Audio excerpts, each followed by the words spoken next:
Türmilatynyň sany boýunça dünýäde iň öňnä korunlar eýleýän Türkmenistana dowam edýän ykdysady krizisiň fonuny jinayet hadiseleri artyp türmeler dolýan mahaly. Şol bir wagtda ýurtda täze türmeler açylyp işe girdilýän wagtyny owluk owurlukda iş kesilýän adamlara tutsawlygy derek administrativ temmi bermek sorulýar. Türkmenistana dowam edýän ykdysady kynçylyklaryň fonuny Azatlyk radiosynyň habarçylary Türkmenistanyň dürli sebitlerine ýüze çykýan owurluk we talaňçylyk ýaly hadiseler barada habar berýärler. Azatlyk radiosynyň lewapdaky habarçysy ýyla tarasyny mätäşlikden ýaňa owluk şahlymarlary, şol sany geççileri ýa-da ulug tekerlerini we adamlaryň el telefonlaryny owurlamak ýaly hadiselerin artýanlygyny, öýlere owurluga girilýänligini, gal berse-de mätäşlikden tenfewdasyna baş goşýan adamlaryň köpelýänligini habar berýär. Faraw etrawynyň polisiýa idarasynyň jinayet haftaryş bölüminiň bir işgäri anonimlik şertini Azatlyk radiosynyň habarçysyna beren maglumatyna sebitde owurluk boýunça ardalaryň sanynyň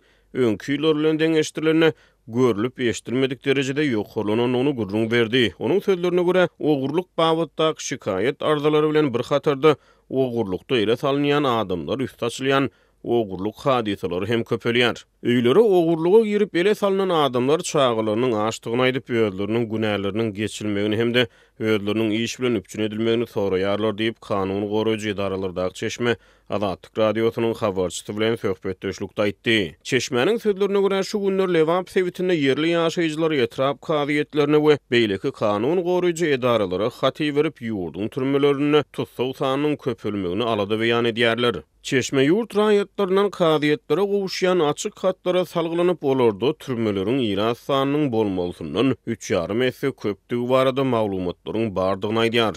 Ýurt raýatlary özleriniň häkimetleri berýän hatlaryny türme tutsawlygyna hökm edilýän adamlaryň sanynyň azaldylmagyny, jinayetlaryň azaldylmagyny soraýarlar. Ownuk owurlukda ele salynan adamlara türme tutsawlygyna derek administrativ şäreleri görmek sorulýar diýip kanuny goraýjy idaralardaky Çeşme ýylatdan gowuşýan ardalara salgylanyp habar berdi. Türkmenistan halkara hasabatlarda türme ýylatynyň sany boýunça dünýä ýurtlarynyň arasyna öňnä korunlar eýleýär. World Prison Brief neşriniň soňky hasabatyna görä Türkmenistan ýylatynyň jany başyna düşýän tutsaw sany boýunça dünýäde Abaşadan we Ruandadan soňra 3-nji orunda gelýär. Hasabat Türkmenistanyň her 100.000 adamdan 576 adamyň türmede saklanýanyny aýdýar. Neşir bu hasabaty taýýarlamak üçin Merkez Aziýa boýunça analitik merkeziň sanlaryny ulanypdyr. Merkez Aziýa boýunça analitik merkez Türkmenistana ýurt boýunça 35.000 tutsawyň türmede saklanýanyny çaklaýar. Ýylan sany görä tutsaw sany hasaplanyny Türkmenistanyň umumy ýylatynyň sany BMG maglumatlaryna esaslanyp 6 milyon adam töwregi hökmüne kabul edilipdir. Azatlyk radiosynyň habarçysy bilen anonim şertlerde gurrundaş bolan bir hukuk goraýjy afetçilerin sözlerine göre Türkmenistana 17 sany ceza veriş we düzediş edarasy bar.